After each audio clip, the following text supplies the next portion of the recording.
What are you learning about the guitar these days? Is there anything that's surprising you about it that through all the years that you've played it that you're still discovering? You're always finding something new. You know, there's always a new lick or a new something. Yeah, yeah. What is it teaching you about maybe yourself? Because I was interviewing someone recently, and they were talking about all the years they've played the guitar, that they look at it more as a vehicle rather than like they are the catalyst to it. It is just a vehicle, you know? Oh yeah, well it is. It's a tool. Yeah. It's just a tool to express whatever it is you're musically going to do. Yeah. And then the rest of it's just down to some people. Some have more dexterity on it than others, but it's how you put the notes together mostly, and the space between the notes is just as important as the notes. Yeah. In terms of all the success you've had as a musician and also all the things you've been able to do and people to work with, how much of your experience in the rock and roll world mirrored your dreams, and how much of it was came to be bullshit?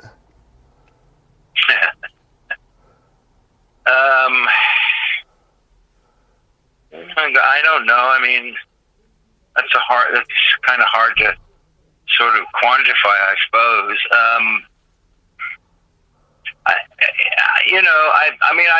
I don't know. A lot of the bullshit's probably more created by oneself. Yeah.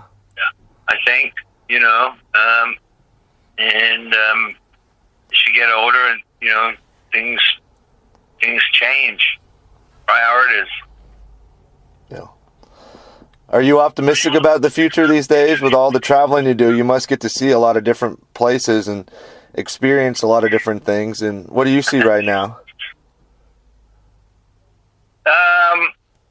Well, I've been touring this country for, God, over 40 years. So, and audiences are still great. And so I don't really delve into that stuff so much. It's just, I just go out there and make my music, and I'm thankful that there are people that still come to the shows. Yeah. Yeah. Well, and I was curious too about, you have a laundry list of people that you've collaborated with and played with, but what was the most meaningful collaboration you did? Well, I can't really pick one out. They all have. My Traffic Days, the various people that I've been able to work with, from Hendrix to Cass Elliot to playing on George Harrison's album. They're all. It's hard to pick one out from all that.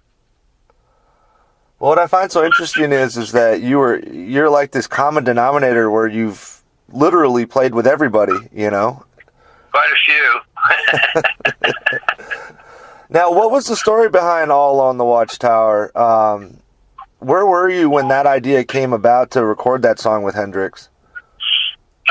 He and I were at somebody's house, and they had an advance copy of John Wesley Harding. Yeah. And so we were there kind of hanging out, listening to the album. And I guess something just, obviously something tweaked Jimmy's interest on that song.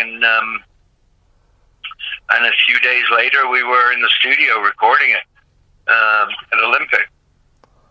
So, basically it was that. I don't know what was going through his head until we actually, started recording the song. Yeah. What about Jimmy?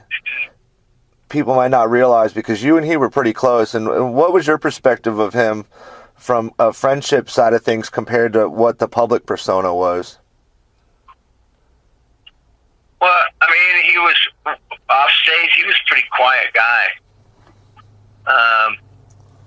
And God, most of the time I never really, most of the time he had a guitar in his hand somewhere.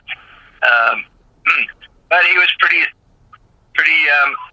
laid back and pretty quiet socially. Yeah. Were you one of the first people to meet him when he rolled in '66? I don't know if I was one of the first. I mean, he came around. He was at some club. There were 2 or 3 sort of semi-private clubs in London, and he was sitting there by himself, and I just sort of sat down and started to introduce myself. He was a Traffic fan, and that's basically kind of how it came about, really. Yeah.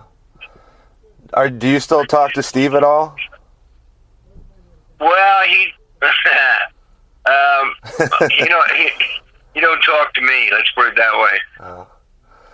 It's just when you listen to those tunes, they're so timeless and incredible.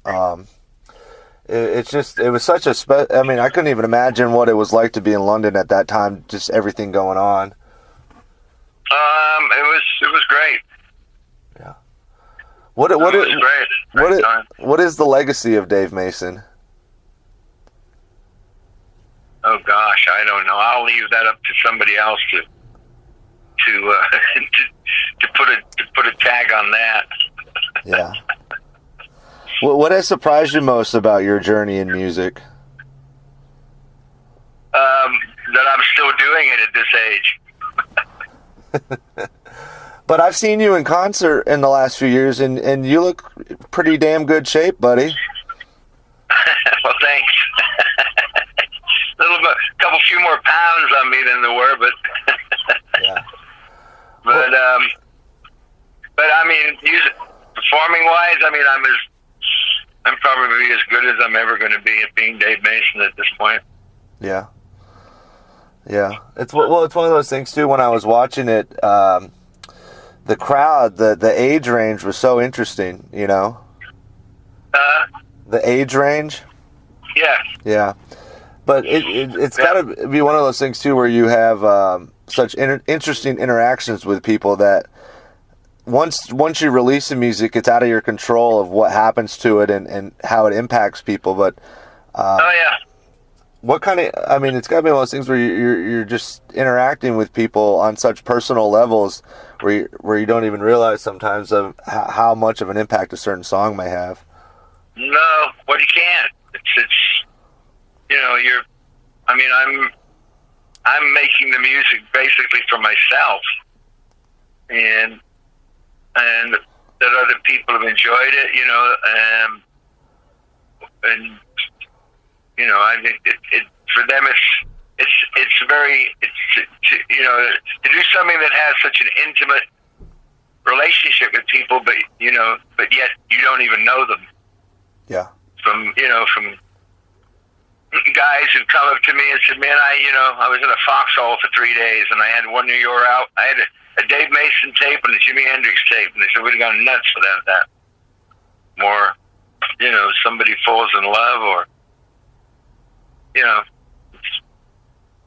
Well, it's astounding the career that you've been able to have. Just looking through all the research I was doing, and what's interesting to me is I wonder if that kind of career is still possible these days.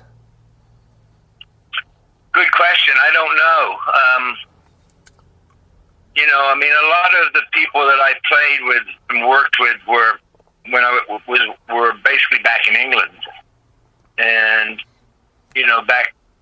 then there weren't as many bands.